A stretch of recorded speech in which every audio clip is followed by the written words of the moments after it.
discuss your career, can you talk a bit about your childhood, much of which was spent in China? Okay, it's a long topic since I've spent a lot of time there. Of course. As a child, I lived in China during much of the Second Sino-Japanese War, which began in 1937 and extended on to 1935. Uh, my family returned to China in 1938, and we were there until 1945. As a teenager in China, later on, I witnessed the final stages of the Chinese Civil War and was a high school student in Nanjing during the first year of Chinese Communist rule. 26 years later, I made 3 annual visits to China as an American diplomat, escorting congressional delegations during the final years of the Cultural Revolution. And then I spent 3 years, first as deputy head of the U.S. Liaison Office, and then as the deputy chief of mission in the newly established U.S. Embassy.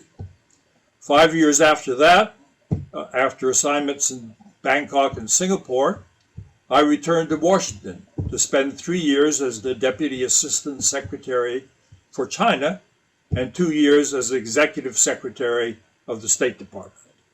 And then 10 years after leaving Beijing, I returned for a 4-year assignment as the American Ambassador in Beijing.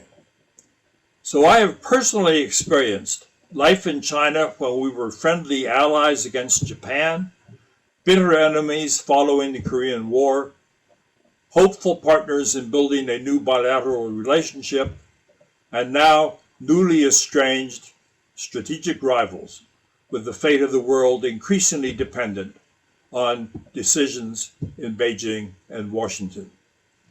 My parents were educational missionaries in China. I was born in the mid-1930s in Nanjing, where my father was a teacher at the University of Nanking. However, a year after I was born, my family returned to the United States for a 2-year furlough, during which my father got a master's degree from Princeton University. We returned to China for another 7 years in 1938, as I mentioned, when I was 3 years old. My father's university had moved to temporary quarters in Chengdu, the capital of Sichuan province. That's where we spent the next 7 years under wartime conditions in China. As a result, my earliest memories of China are of Japanese bombing raids and huddling with my family in dugouts. The university area where we were located sheltered a number of other refugee universities from China's coastal provinces. It was located across the river from the walled city of Chengdu and was not a prime target for the Japanese. Nevertheless, the bombs fell close enough to shatter windows in our house and knock the floorboards loose. Although Chengdu was the provincial capital, the wartime capital of China was located in Chongqing, which was several hundred miles to the east. Chengdu had a population of about 450,000. Conditions were very primitive. There were no paved roads. Inside the city walls, the main streets, some of them, had cobblestones, but many were just mud streets. Rickshaws were the only means of public transportation. In the mountains, you could hire primitive sedan chairs, consisting of a cloth seat strung between 2 long bamboo poles, with a carrier at each end. The house where we lived for most of our 7 years had no heating and no plumbing. Our water came from a well in the courtyards, supplemented by a cistern that collected rainwater.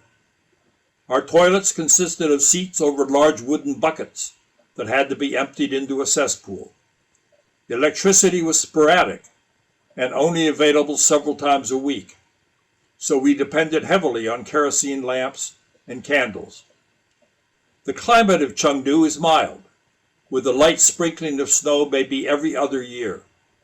The summers, however, were ferociously hot, so for 2 summers we spent a month living in Buddhist temples high in the mountains to escape the heat. Traveling to the temples was an adventure, because there were no bridges over the numerous canals. We traveled in charcoal-burning trucks that carried large boards in the back that were used to bridge the canals. Life in Chengdu changed enormously with the arrival in 1944 of a large contingent of U.S. Army Air Corps troops to staff 4 airfields that had been built around Chengdu for long-range bombing of Japan. These airfields became the targets for the Japanese nighttime bombing raids, so we no longer had to go to the air raid shelters or dugouts. The troops brought with them plentiful supplies of chocolate bars, chewing gum, comic books, and other luxuries that we had only dreamed of before. The foreign missionaries in Chengdu all opened their homes to young American troops, who welcomed opportunities to enjoy some home cooking and family life. My parents let my brother and me ride out on the backs of motorcycles to the tent cities housing the troops to spend the night and watch the air operations.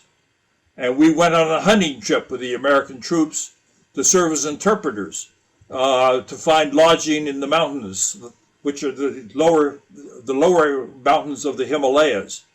That was very exciting for us.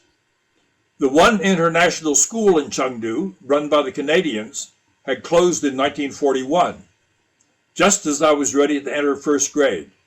So for the next 4 years, my brother and I were homeschooled by missionary parents. Since these were educational missionaries, the quality of the schooling was first rate, and I had no difficulty fitting into American schools on my return. When the war in Europe ended in May 1945, it became possible to travel to the United States, which we did that summer for a 3-year furlough, during which my father completed his PhD in philosophy from Princeton. We returned to Nanjing in September 1948, just in time for the final portion of the Chinese Civil War. My brother and I were in the Shanghai American School in May 1949, when the communist troops fought their way into the city, just as we were taking our final exam. A month later, we were able to get permission from the communist authorities to rejoin our parents in Nanjing. We arrived just in time for a small private July 4 reception by Ambassador Leighton Stewart for the tiny residual American community that was left in Nanjing. This was my first exposure to diplomatic life, which was so radically different from that of missionaries. We spent the next year being homeschooled in Nanjing, with the establishment of the People's Republic of China on October 1st, 1949. China's capital moved from Nanjing to Beijing. This precipitated a mass movement of foreign embassies to Beijing by those governments that recognized the new communist government, leaving even a smaller group of Americans in Nanjing. When the Korean War broke out at the end of June in 1950, my parents immediately decided to send my brother and me back to the United States, and the two of us departed in July 1950. Our parents remained in Nanjing, only to be expelled 9 months later after house arrest and a public trial. Oh, wow. So, I've had a lot of experiences in China, some Definitely. good and some not so good. I imagine your childhood left quite the impression on you. How do you think that affected your future diplomatic career? The main advantage of having grown up in China is growing up with the sense that the Chinese are ordinary humans, just like Americans. My parents' closest friends were Chinese. My playmates as a child included missionary kids on the one hand and Chinese neighborhood children on the other hand. So I didn't have to go through the problem that some Americans who begin studying China and sort of fall in love with Chinese culture and glamorize China in various ways. For me, I was cautioned by my parents to watch out if I went on the university campus because students weren't entirely reliable in dealing with young children. And we had to be worried about thieves and other types of problems. So for me, Chinese were nice people when they were nice, and they were dangerous people when they were not nice. And I think that was an advantage because it means that even when our relations are good or bad, to me, Chinese are just like other people.